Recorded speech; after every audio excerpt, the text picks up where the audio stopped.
There's been a lot going on.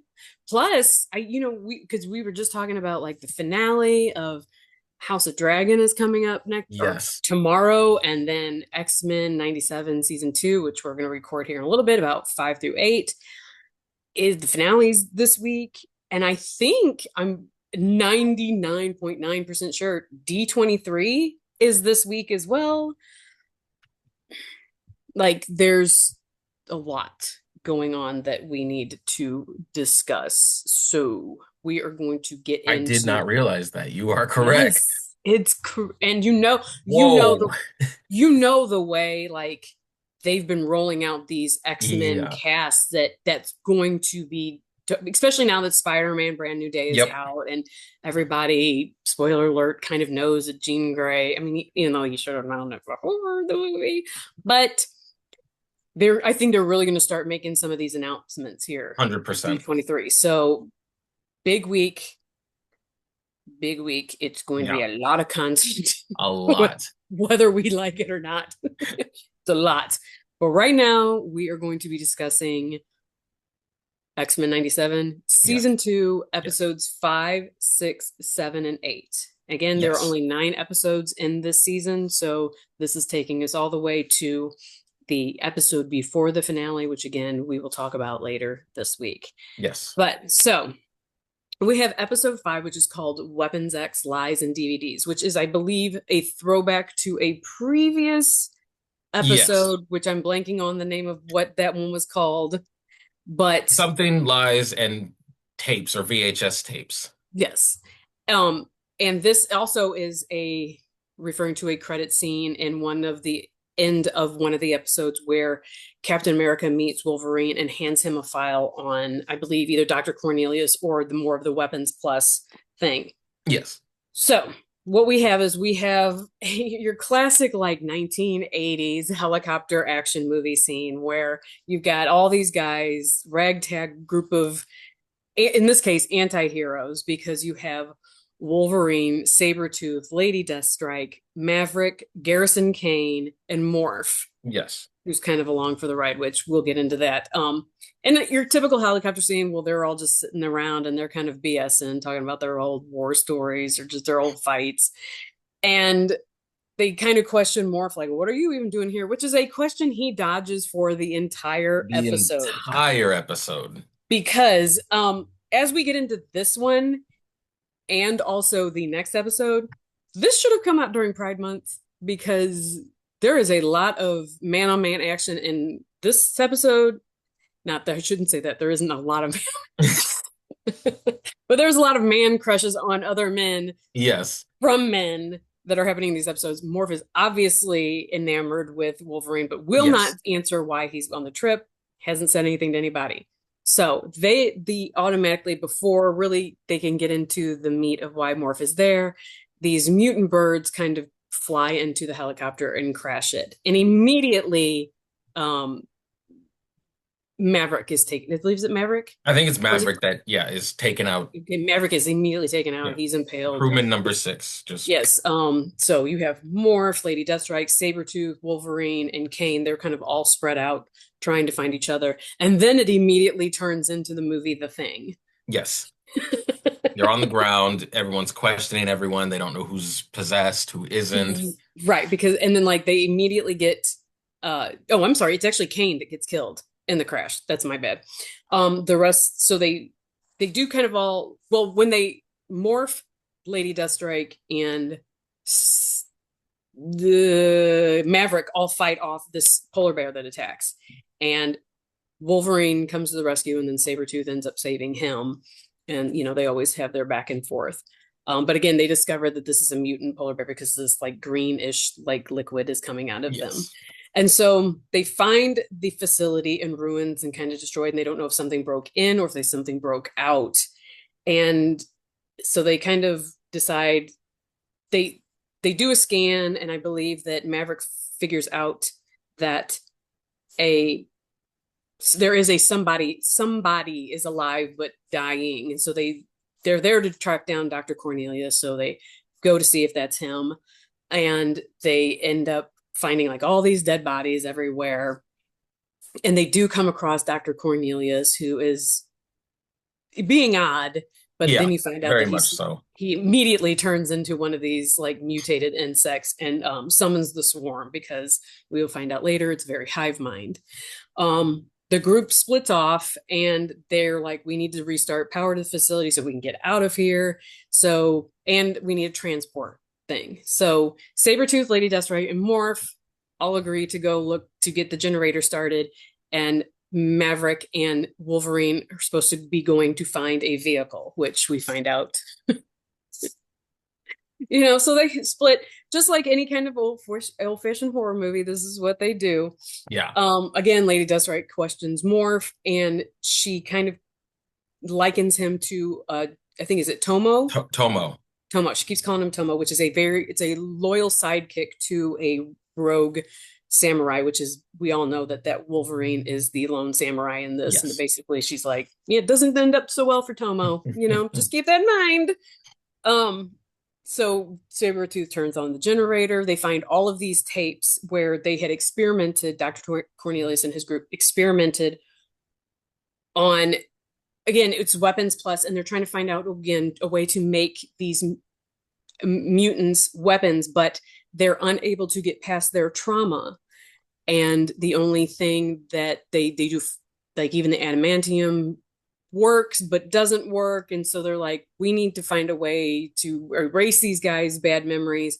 And lo and behold, they stumble across an alien who gives them the juice to do this, but when they inject this into biological specimens, things go wrong. They create this horde, or the brood, I guess, is The what it's. brood is, I guess, a better term. Right. Yeah, I liked this episode because it took things from different horror thriller genres, Yes. but Right. it also worked for this story, and I like that we got more depth into the Weapon X program and stuff like that. Yeah, because it looks like that we're probably going to be heading towards that. If anybody's seen, and again, spoiler alert for Spider-Man Brand New Day, that's definitely what they're doing, a Weapons Plus, or they're doing Friends of Humanity kind of thing that Yes. you can see what they're heading towards. But anyways, they hear on some intercom that Maverick is getting attacked, and so they rush to go find them. But lo and behold, they're not in a vehicle bay. They're where the adamantium is being processed, and you find out that Wolverine had led the group there so he could get, because I forgot to say this, Wolverine still has his bone claws. Correct. From last season, and they don't know when he got the team back together, They didn't know but that he was without his adamantium. correct. And then he killed the polar bear, and they saw it and questioned it. Yes. Nobody clocked it, which I was kind of like, I realize as the audience we kind of know, but they clocked it, but they didn't really harp on it. And I was like, I feel like one of them, because none of them are Morph afraid did of give him a making the look other. like. Yeah, like Right. I thought there would have been a little bit more because they wouldn't have been afraid to hurt his feelings, but Yeah, because he obviously the was show like, is the show, so they yeah, they he was like, continue.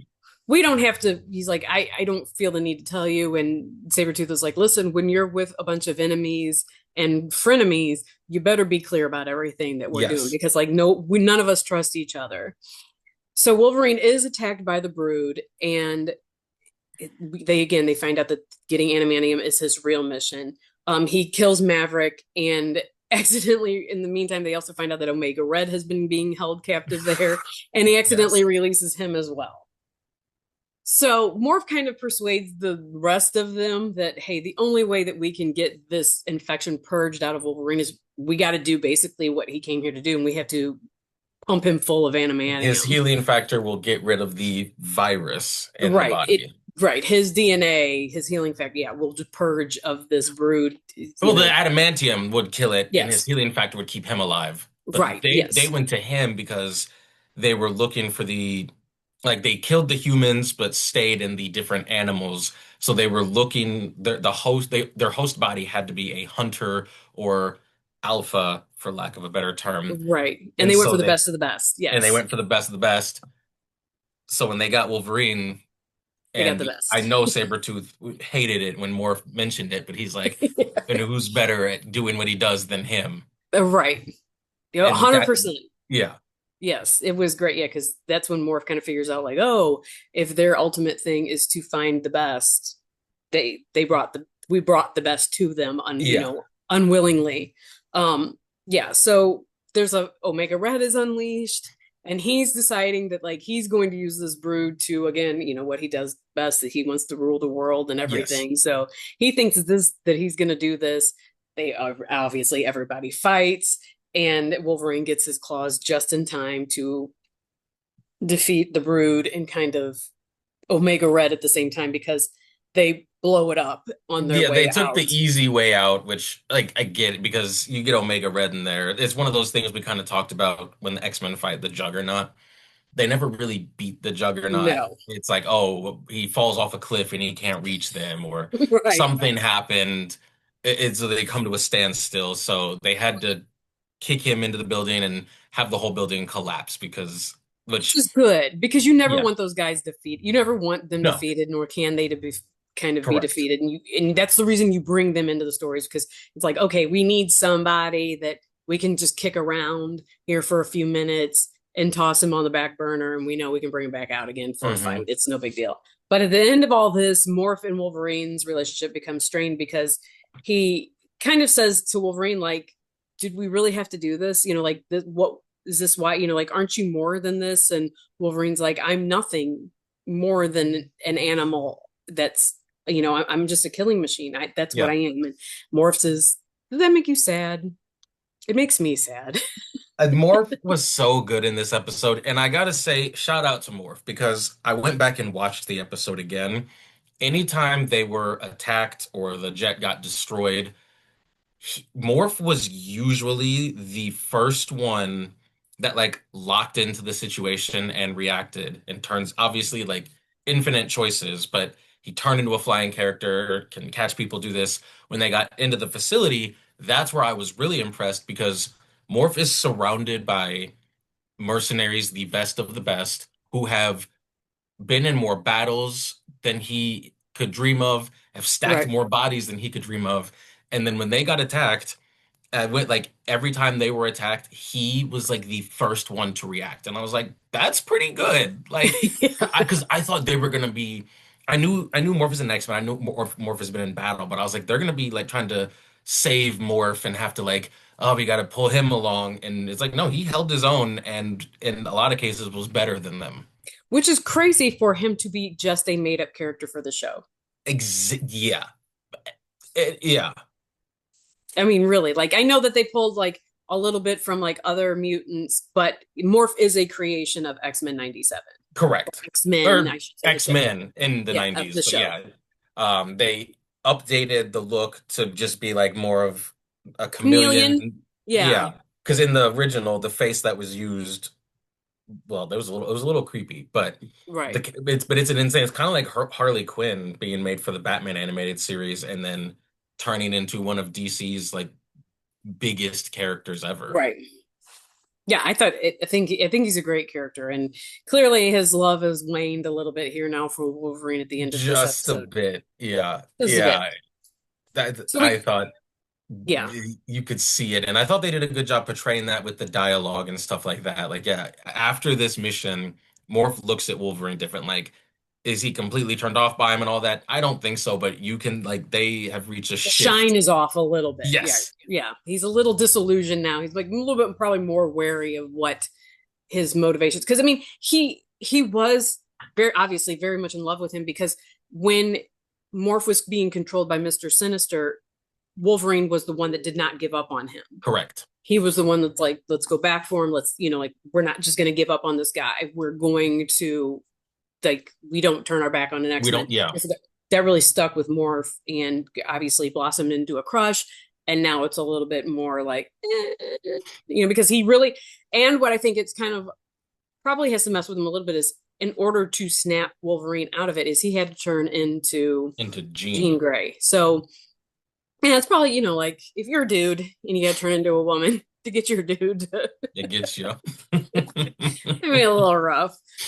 So we go into episode 6 and it's like danger.exe, which is, obviously a computer file. And so we were going to be Yes. dealing with the danger room in this one. And this one is heavy on, I'm asking you to go back and watch this one, um, because Charles is very much, this is Magneto is his boyfriend. He is like, he is very much self-flagellating, himself over and over again at the beginning of this. Just he's running through when his last moments with Apocalypse and Magneto being killed by him and just really torturing himself. And I just want to be able to feel you one last time. And It was I need you in, crazy. need to feel you inside of me.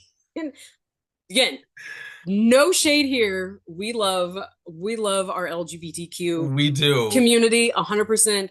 But to watch this and say that Charles wasn't giving off them vibes is would be insane You need because to go. If you disagree, you need to go back and watch the episode watch the episode and listen. because Listen to the listen to dialogue. the lines, yes, that he is giving. You're just like, he's just like, oh, I need to feel you. I can't feel you in Yeah. my brain. And like it's heavy on that. It's Yeah. it's heavy on that.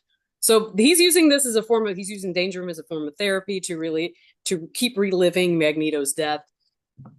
And he admits, I don't know if I could survive a world without you.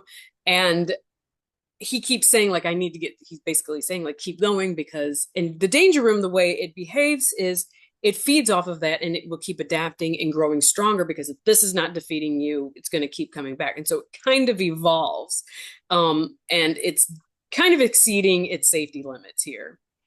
And in the meanwhile, we've got how do you say it? Polaris. Polaris. Okay, and I was like, you can look at it and you say different different ways. Polaris leads the X Factor and they disrupt an arms deal, but Yes. because she uses excessive force, it kind of like this Val Cooper boots her off the team. And it's clear at this point that her and is it Havoc is part of that group? Who's the Yes. dude? Okay, that they're no longer together and they Mhm. are not this. So which leads a nice open door for the next episode where we see Yeah. they're fast tracking her and Bishop into, This faster than the but the Halls. chemistry's there. Would you The deny? chemistry is there, but I mean, anytime they are in within 30 feet of each other, if they are in the same room during a scene, They're the banging. writers found a way to just like keep dropping some breadcrumbs. Like if they were anywhere in the vicinity, they're like right in the line and like and Cyclops does this and this happens, and then that writer in the corner. And also Bishop walks over and starts flirting with Polaris. Yes. On this few episodes here, like they went relationship crazy in all of these episodes because you got Magneto and Professor X, you've got Morph and Wolverine, you've got Bishop and Polaris, and you've got Rogue and we won't say.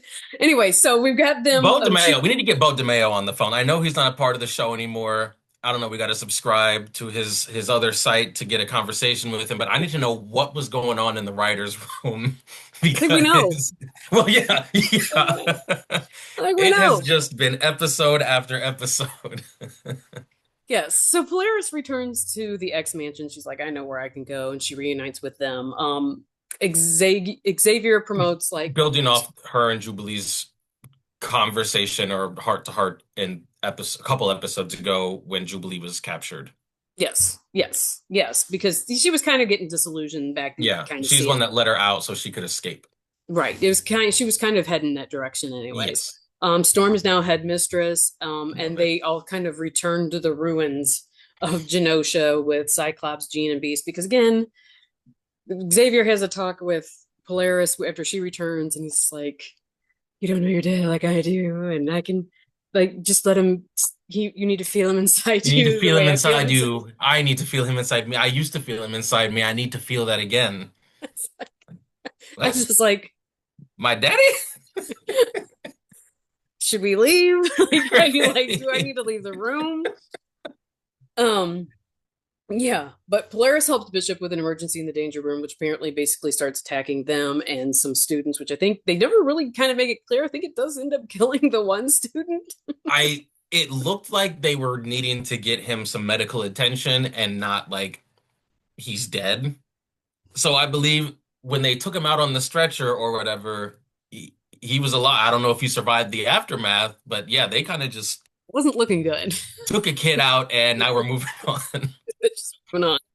Um, so the danger room, which again, at the very beginning, I almost thought it was Jocasta, the way her Yes. look and everything like that was, but the Hmm. danger room basically shows up kind of in Genosha and says that um it should before that. This is the danger room kind of asserts that the X-Men must be ready for greater threats because I think it kind of knows which because of it was feeding off of Charles that like Apocalypse is on his way. Yeah. So Yes. they need to deal with greater threats and it taunts Polaris kind of with the memories of her father, like and she ends up losing control and hurting students before Bishop once again jumps in and saves her. Yeah. They were in the same room. They had They had to to hook up. interact. They They had did. to. Yes, it gets it. If you think again, if you think we're lying, go watch these Go episodes, back and and watch the episodes. especially episode 7 where they just put them. Anyways, we're Yes. jumping ahead here, but it takes on kind of a human form, which again we said is it kind of reminds you of Jocasta, and it knocks out Polaris and steals a X jet, just takes off. Yeah. And in Genosha, she battles Xavier, the X-Men, and she knows their powers because of it being the danger room. She knows how to handle them, but there's a few moves that they still have that Jean makes We these can still little be fake claws, unpredictable. right? I mean, she doesn't know everything. You're right. So, Yeah. Polaris and Bishop arrive, and Xavier kind of like uses Polaris as like a conduit to Yes. psychically like kind of give her positive memory, like here's all my positive memories of Magneto. This is what he did for me whenever I was down. I'm gonna put those good feelings.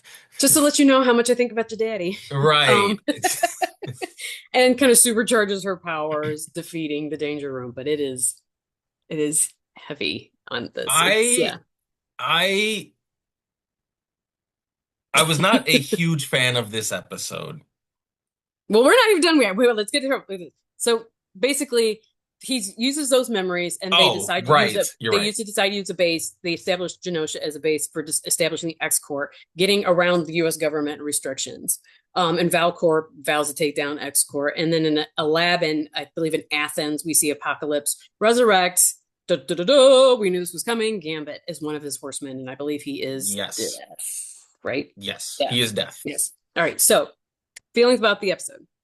I it felt like a true Saturday morning cartoon episode. And I know Yes. people will be like, well, Will, that's technically what it is. I'm like, okay, that's what it was. Right. And I realize like there will be filler episodes that don't obviously there were things like the final scenes and stuff that connected to the main storyline. Sure. But it's okay to have a filler episode with something that doesn't necessarily connect. I thought the Weapon X episode last episode was pretty good, was really good. This one just felt like it was one of those things where Polaris comes back to the school, gets brought back in immediately by Charles. The room is just how you left it, and she has like she goes through all five stages of Stages of grief. depression Right. and gets like such a huge character arc and growth, and the villain is a threat, but we defeat it, and everything is wrapped up in a bow, and I've grown from it, and you've grown from it, and we're all better for it, and we knocked it out in 30 minutes. Like that's what like, and for how well this show has done character arcs and stuff like that, this one just felt rushed. Rushed. Not bad, but rushed. Right. And then the Danger Room as the villain, I thought it was a weaker villain, and I realized that this has been a villain that's shown up in the comics. I don't think this was an original villain. I Right. don't think, but I just felt like yes. I mean, obviously, living in 2026, we've seen the Terminator and all the different things where the AI or the last Mission Impossible Sure. movies where the AI learns and becomes the actual villain. I just, for me, it wasn't bad, but it just felt rushed and everything was wrapped up in a bow, and I was like, oh, okay, Because yeah, they had to deal with getting players back on the team. They had yes, to deal with preparing for Apocalypse. yes, And obviously they had to prepare for us seeing Polaris and Bishop rub all yes. against each other. So yeah. So like, yeah, it was a lot of it was again, but again, like you, it doesn't bother me because we dealt with some of those episodes that it dealt with who was the video game guy in, Oh, yeah. which Yeah. like he drove me nuts because it was like this, Ugh. yeah. Almost like the So droid episodes in the Clone Wars, whenever you came across one of those. It's like, yeah, this one. let's move on. Let's skip past those, fast But I forward don't real put this quick. at that level. So it's like it's Right, not bad, but right. But I get it. yeah. Yeah. I'm not saying it's wrong. I'm just saying, just, yeah. So now, episode 7, we've got Strange Land, Savage Heart. And this is a open again with flashing back to the battle at Genosha. And this time we see it from the perspective of Colossus. Colossus and him losing his sister Ileana, which greatly affects Colossus. Yeah. And so much so that he ends up joining the acolytes of Magneto, who is led by Exodus. Like, that's I would too. I'm just gonna say it. I'm gonna get this out of the way. I probably said it a long time ago. I've been saying it for years. In the world of the X-Men, if I was a mutant, I would have been on Magneto's side. And I don't mean Magneto's side after he had his change of heart in this last season. I mean like Ian McKellen, Magneto. I'm kidnapping the senator. The comment, like you look at the way that humans are continuously just attacking and treating the mutants. Charles, your speeches ain't working. I'm gonna be Magneto's right hand man. And this episode, like I probably could have saved this to the end. I would have joined them too. Do not come to this island. We left. We said y'all got it. We created our own space, and right. they did that. And I'm telling you, I would have joined the acolytes immediately. And Nightcrawler, you can't talk me back. Which I can't, they're not going to spoil I know. anything, but I do have a soft place in my heart for Nightcrawler, and not going to ruin anything, not going to ruin anything. But anyways, but what they do to get the X-Men to go there is they kidnap Graydon Creed, Yes. because he basically announces his candidacy for president, and they did and demand that X Factor release imprisoned mutants in exchange for his life. Um, Val Cooper obviously does not want the X Men to go anywhere around it. And while they're talking, Charles is like, great, but they're already They're there. already So gone, girl. a little bit late on that. I'll be sure to give them that message when they get back. When they land, I'll tell them. They when they come back here, right, would they get him back? But he sends Nightcrawler, Rogue, Beast, Bishop, and Polaris to the base, which happens to be in the Savage Land, because he basically tells her where they're going to get him. You don't want to be going anyways, You which want is no again, parts. you want no parts of this, any parts of it.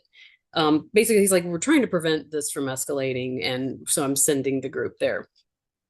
There's a radiation kind of wave or like thing around the island or the wherever they're at that's disrupting their powers. And the metaphor for Bishop backing up, I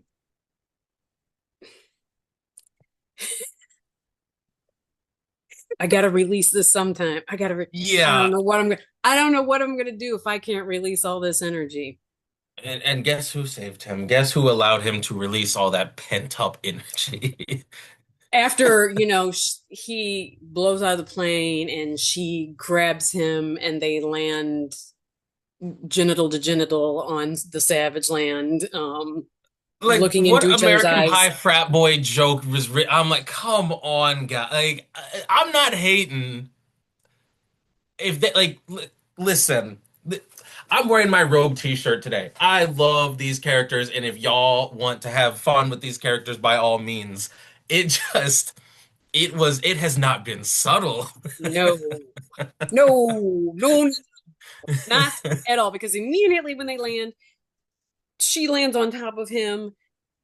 That's when they discover the radiation block, and like he's like, ugh, I just got this energy, and I was just like, brother, can we have a moment of buffer Uh, between this? Well, apparently we cannot, because yeah, they were like smacking you in the face with it. yes. But basically, Polaris and Bishop are kind of separated from the rest of the group, and the group ends up, because I think they were really shot down. The plane was Yeah, shot down. so they were shot down and the dinosaur, I think it was the dinosaur things attacked them, but the plane exploded, which I don't know how many of these jets they have because it seems like every episode these things are going up in Right. flames. But it crash landed and they couldn't use their power, so it was a lot of parachutes because like as you said, Bishop had to jump and they had to save each other and Polaris could have just flown and grabbed him, but because the thing muted their powers, she had to risk her life, which just really gets the juices flowing. But yeah, crashed, landed out in the jungle. Yeah, Ford just putting those machines together left and right. There, he's like, Yeah, really? Again, you lost another another jet. one. Another. He's like, you're never gonna believe this. And he's like, Yeah. I'm already on it. I'm already creating a jet here. So they're rescued by Colossus, who shows the X-Men that where the acolytes are kind of sheltered at, and in like kind of like, don't you kind of understand? And they're like, no. So Yeah. Nightcrawler, he kind of persuades Exodus to put Creed on trial instead of execute him, and says, "I'll join the acolytes if I can't persuade you to spare his life. But I want Colossus presiding as judge." And you can already tell that Exodus is like, not too fan of this because Yeah. he seems like he has a moral center, and we don't approve of that here. We're happy that he's here. We love his powers. However, he still has a soul in there, and eh, Right. We don't need that. We don't need that yeah, in the judiciary system right. here. So Colossus is presiding as judge, and Exodus and Nightcrawler are kind of defense and prosecution here. And Nightcrawler has Creed basically go through the abuse he received from both his parents, being Mystique and Sabretooth, Yeah. and Oof. saying, like, not only did you not receive powers from two mutants, but they also kind of really treated you like trash. Yeah. Yeah. So you can already see that the crowd is kind of like, oh, this is kind of terrible. And when Colossus, right before to give his verdict, and he's hesitating a little too long, Exodus jumps in and starts attacking everybody Yeah. and kind of starts a battle. And they, in the meantime, Polaris and Bishop find a way to where they are all at, riding on the backs of some monsters, some pterodactyls, as it Yeah. were. And they destroy the radiation dampening tower. So everybody gets their powers back. Nightcrawler defeats Exodus, which I did love because to give Nightcrawler a sword dueling scene is money, right? He's such a great character. I, as much as I love the X-Men, I didn't appreciate Nightcrawler until I got older and just understood. Like, for how long the comics have been going on, every character has depth at this point. But I think Nightcrawler was one of the characters where his convictions and his depth was given to him very early on. And this show has done such a good job of showing the His depth of his duality. character. Yeah. And the original movies touched on it and they did a fine job, but this show has done such a good job highlighting him as a character, but also showing that he's not just a poet and a priest, but like he is useful in a fight. Like when it like he is a pacifist as much as he can be, and not to jump ahead, but when it's time to get active, Nightcrawler can get active. Yes, he can. So he basically, yeah, again, he fights Exodus in like a duel battle. Again, love to see him with the sword because he Yes, is a master in that. with the Um, tail. Oh, yes. I'm telling you, I love him so much they on the gave him a show. scene last year or last season as well, and it was him and Wolverine, and that was a good scene as well.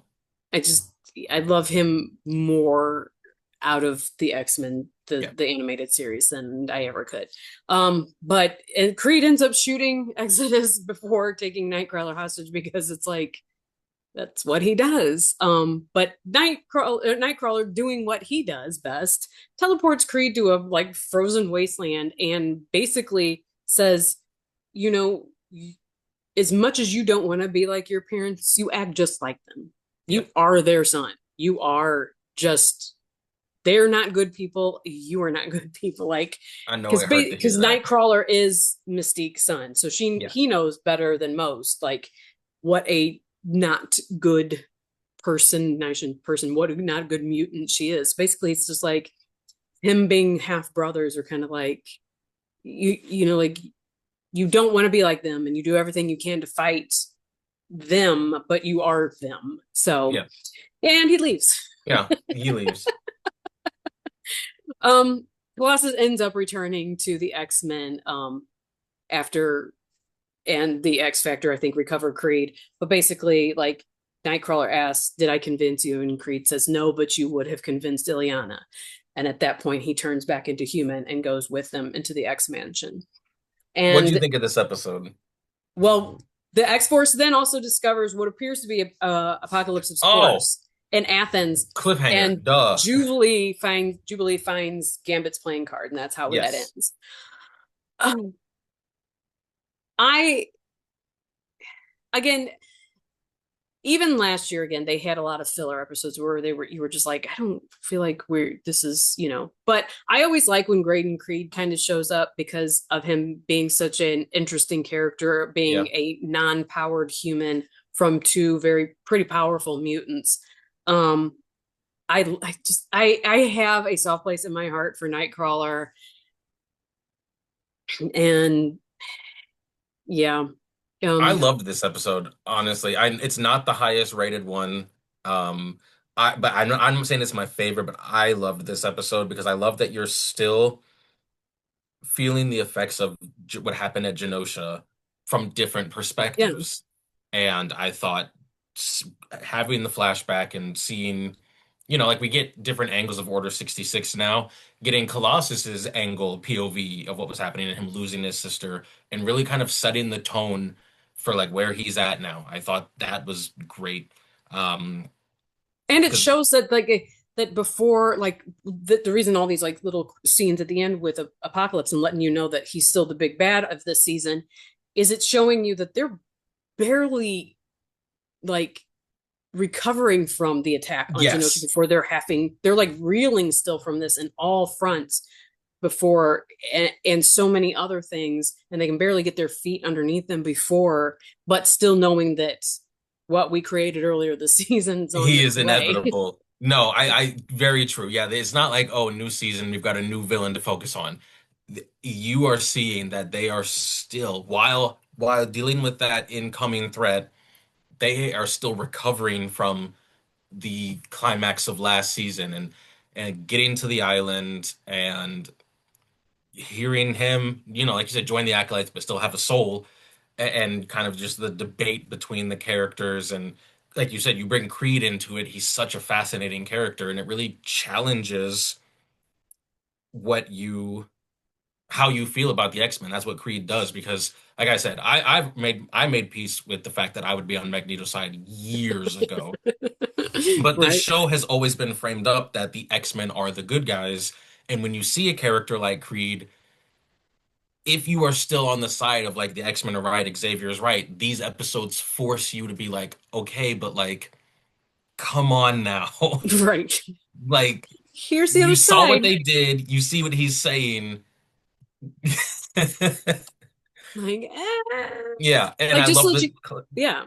I love that No, Colossus at the end, they didn't end it again on a high note. I'm like, oh, you convinced me. They let you know. He's like, no, dude, no, like you did not change my no, mind. no. Like the hate, like I don't know if I'll ever recover because like when they do show up in the Savage Land, they see like the shrine that they have to all the Yes, dead X-Men that were killed in Genosha, and that it weighs heavily on all of them. They are all reeling from this. This is yes, not something that's easy, and that it's a place that having losing his sister, he may never recover. He's like, listen, I'm fully on the side of Magneto here, but I understand my sister might not have been. She yeah, risked her life to save everybody, and I'm admitting I'm even though I'm one of the strongest, I don't know if I have that kind of strength in me, and yes, so that's the reason I'm here. And yeah, and speaking of climax, Bishop gets his because he finally does get to release his power. yes. When once the radar is broken, all that pent up energy is finally released, and Polaris was the reason. She helped him destroy the tower, and she chart. Yeah, yeah. He got his climax. Yes, he did. They are hot and heavy, as it were. Yes. So we have episode 8, and this is the penultimate episode. This is the episode before the finale. and we're building towards a big one. And I again have seen the finale, and it is devastating. I cried. Ugh. Whew. So prepare everybody. Yeah. Again, you may not be a softie like me, and I hate that for you, but I was like, no, no, they cannot do this to me. So again, that's not a spoiler, but I mean, like if you know me and the things I love about the show, it might kind of be, but just tough because stuff. Yeah. So, anyways, episode 8, Dead Man's Hand, which we know automatically by the title, we are going to be dealing with Gambit. And so we have Rogue dancing in a dream and basically nightmares of an undead Gambit, which foreshadowing. I still have So issues with her. I mean, again, I am before I get in, I am wearing my Rogue t-shirt. I am a fan of Rogue, but I said last season she hurt me because Gambit, that is her true love, and she was playing in that man's face. And I understand that Magneto was able to touch her, and that was a huge deal. But I'm telling you, if the love of my life is out here in this silky red dress floating above my head, dancing with another dude who I've also fought multiple times, speaking all of I'm her southern accent I'm yes, that she loves I so am much. losing it. I love Rogue, but she played like, oh, she hurt that man. And obviously, he left before he saw that she chose him and left man. I don't care. She was floating above that man. Oh my goodness. I still feel some type of way about that. So now in your dream, Magneto isn't there like, no, no, no. Show it the real way. Show what we had to see. Clearly, Will is dealing with some stuff on this episode. So, but we have apparently he needs to be in the danger room reliving this a whole bunch Yes. of time. Him and Professor X can be trading off about how they feel about Magneto. For That was Gambit's setting. He was having the ballroom scene every played time over him. Professor X has a good thought about him, Will would be there, be like, "No, That's not what happened.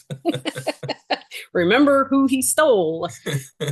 So X Force brings Apocalypse Corpse to X-Corp on Genosha, and Cable explains that Gambit um, came back apparently too powerful and killed Apocalypse. Yeah, but that's like a huge bombshell. Like for how massive of a threat Apocalypse is, obviously Gambit coming back from the dead is huge. But you could have inserted random character, came back from the dead, who was too powerful, and killed the guy that has wiped us all out. but That's huge.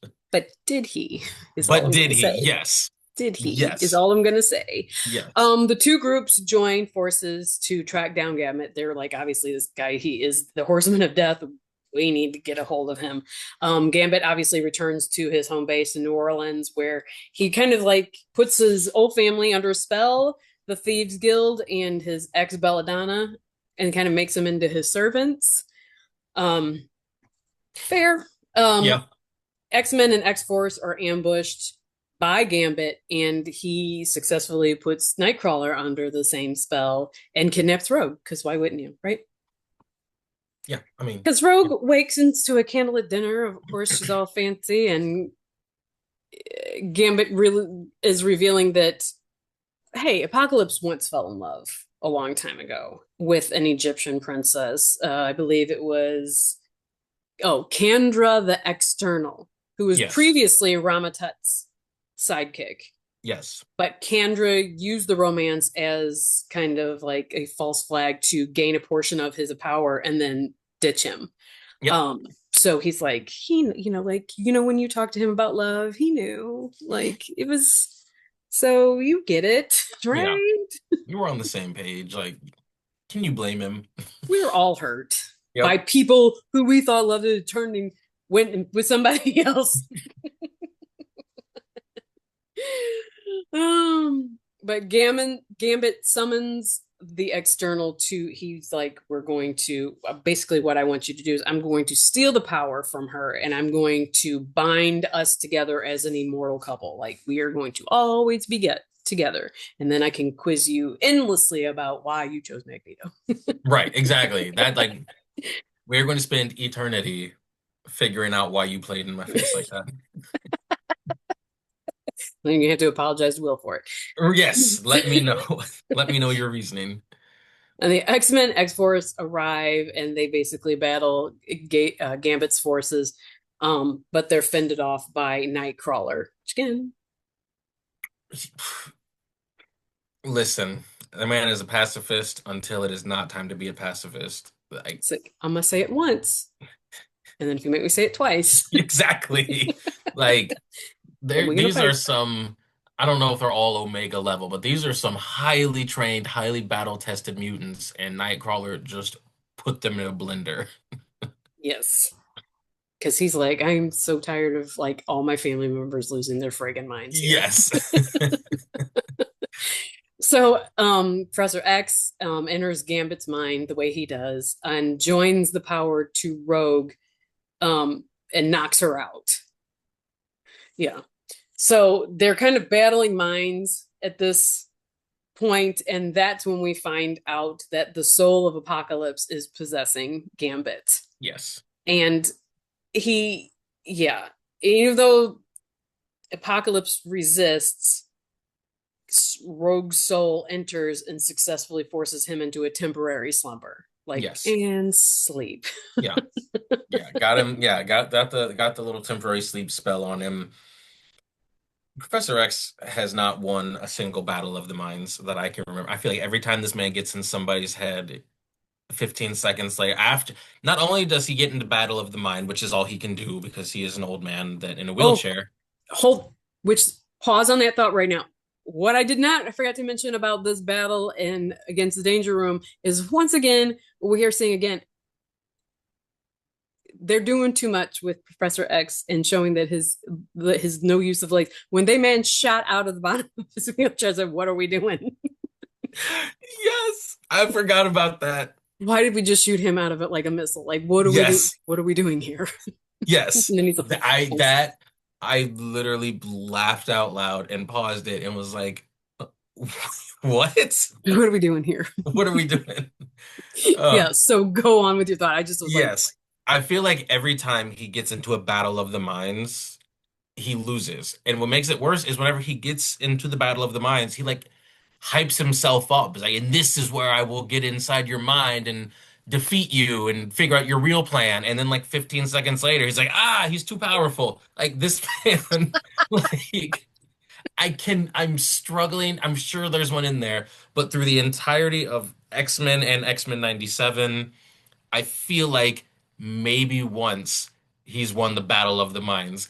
Every other time, the other person beats him. you are not wrong. The thing is, you are not wrong about this because he's always like, "Oh, it backfired." Like he always overplays his hand, Yes, like always. yes. Like you're But the headmaster of the school, and bro, the like kid, you haven't won a fight yet. no, you see why you made Storm headmistress because Yes.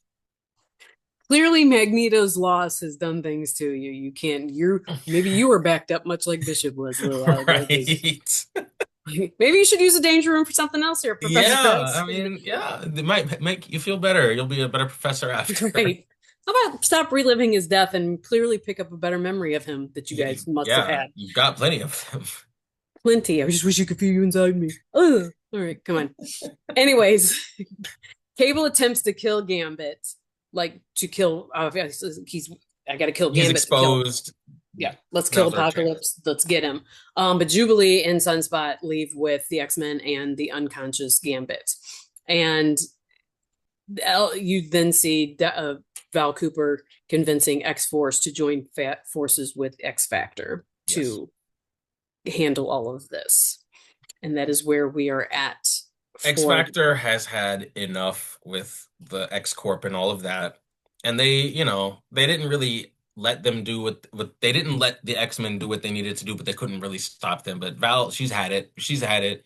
And she knows that X-Force is pissed off because, and again, I love that they established it earlier in the X-Force episode when Jubilee and Sunspot joined them, that they're like, hey, like we right. play for keeps over here. Yep. And obviously, Jubilee and Sunspot fell in line enough to stay on the team, but they didn't lose their moral compass. Although you can call it a moral compass, you can call it stupidity.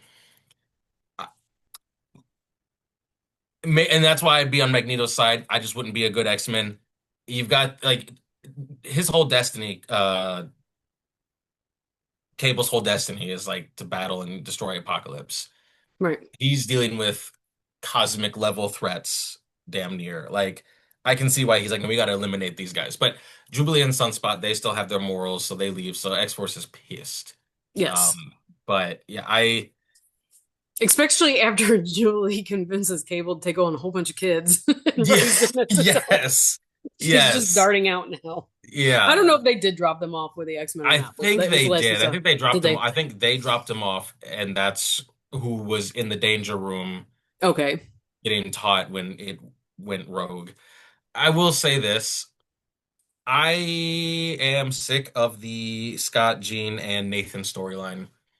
And I realize that the parenting side of it, like I understand that as X-Men 97 is kind of geared towards an older audience that was watching Sure. X-Men, you're adding more layers and depth. And of course, knowing how they have never really had a chance to be with their son, he's being pulled through time, they would want to make that a priority whenever chance they get. So I realize last season and then this season when they were in the future with him, and then whenever he comes back, oh Nathan, we need to talk. Like I get that that is a natural storyline. I'm just saying it annoys me at this point. It's fair. Like every time they're on screen, there's like a big battle. We're dealing with a big bad And that's your Cable. main thing. That's your big thing. That is Is true. let's look That at the is situation true. here. So maybe Look that's at what it this. is. Yeah, it's like the situational awareness. Like this is a world ender that has traveled through time. Your son is kind of like very important to that. And every time all the X-Men and everyone is like focused on we gotta defeat this threat. And they're like, oh, can't we just talk to you one more time? When you were in the future and it was time for you to go back, you're like, we just want to kidnap our son. Forget, forget everything that's happened. Forget these people fighting for their lives. We're taking Nathan because we want to spend time. Like, read the room. If we can have this talk afterwards, if I survive, it'd be great. I'll have all the talks you want to have, but right now, got Right. got And something to so, do. yeah, whenever they or the three of them are on screen together, I'm just like, oh, here we go again. Like I know you guys aren't here for a higher purpose. I am. Can we kind of leave that before? Yes. Like maybe Jean, maybe you understand that, but you being really not my mom, even though you're my mom, but you're not my mom. Like you may understand this, but my dad doesn't have any higher purpose at And all. So that's the part that sucks because Scott has been, we've talked about how comic book Scott was actually cool. Like, obviously, he was right, a cop and that really never changed, but like a strategist, level-headed, cool under pressure, that was Scott. And the movies made him kind of lame. This show has done a great job showing why he is so respected. right. They've done a great job with that since the old one, last season, and then in this season, I feel like they've just stripped that away because any like when with all of this stuff going on, the X-Men are reeling, your mansion's destroyed, people are lost in time, this, and this. You would think Scott would be the anchor, but he has not. He has been the, oh well, I want to hang out with my son, and like they've just stripped the thing that made him cool. Yeah, like Bishop has stepped up. He's the much cooler one at this point right now. Yes. Kind of like, shouldn't we be doing something when he's not Right. like suffering boner disease from Polaris? I mean, like Right. it's he's When he's not yeah, doing that, he is focused on the main mission. And it's like, Scott, that used to be and should have been you. you And instead, you're wanting to talk with your son who's trying to stop the apocalypse. the world ending. Can we Yeah. just put a can we just put a we'll put a pin on that, come back to that later. Yes. So season or episode 9 is going to be titled Survival of the Fittest. So obviously we know who we're going to be dealing with. And that is August 12th. This is August 8th right now that we're recording this. So we'll definitely be talking about that For next week, the sure. finality. Again, it's devastating. The Yeah. same way last season was I'm devastating excited in the worst way. in the worst way. But it did, I will say this without again giving away anything. They do set up where they're going to be going for season 3, which is very exciting. And I am vaguely aware of the storyline that it involves. And it involves a mutant we have not seen this entire time. Ooh. Now, that might give it away because you might be like, oh, there is clearly a mutant that we are like a very obvious mutant that we have not been dealing with, that we have not seen at all. But yes, it deals with that mutant and the fallout of their actions. So very interesting, very fun. I love the show. It's so much fun to watch. Um, it's just, I love that these are like 20-25 minute episodes. Yes. They pack so much in. They do might, again, some of the criticism, they might rush through a couple storylines or give you some filler ones, but they're all so good. It's so well voiced, so well done. Yeah. Great storylines, overall. Yeah, it's a real pleasure to be able to watch this show, Two I have to say. seasons in, it has been everything I could have dreamed of. For a show that was so big in the 90s and 20 plus years later to come back, that is a very, very dangerous game because they shows, movies, whatever, will rely too much on nostalgia or they will bring in too many new characters so people don't relate to it. Like bringing something back for a reboot is always risky. Bringing something back decades later, it is not easy to do well. And I haven't seen the finale yet, but just based off the first season and there, like again, there were episodes I had issues with, but based on the season as a whole and the way you're talking about the season finale, these two seasons are more than I could have dreamed of for the X-Men, which I've said is my favorite superhero group, more than the Avengers, more than Fantastic Four, more than the Justice League. Uh, Hmm. X-Men are my group, and this has been such a fun watch. I love it. It I Yes, I can't wait to hear your thoughts on the finale. Devastating. But it is what it is. But we're, like I said, super excited because this week has so much stuff. Yeah. Please like, subscribe, follow us because this week is going to be a lot. Hopefully, I can even post. I'm going to try to even post what our some of our thoughts about I don't know. I had another video. I think maybe Comic Con. I didn't ever got around to post, but I'm like, Oh just yeah. stay around for this one because, like I said, we've got the X-Men coming up. We've got House of Dragon finale coming up. We've got D23. Lots of good stuff. So make sure you like, subscribe, follow us on this, or hit our other channels on Yes. like Twitter and YouTube, or Twitter and Instagram or TikTok, and Yes. to get little clips, little snippets of things that you might have Yes. missed to tune in later. A So lot of content. we're going to leave you there and talk to you later. Devastating, but stay with us here and we will all talk to you in a few Yep, days. we'll see Bye. you.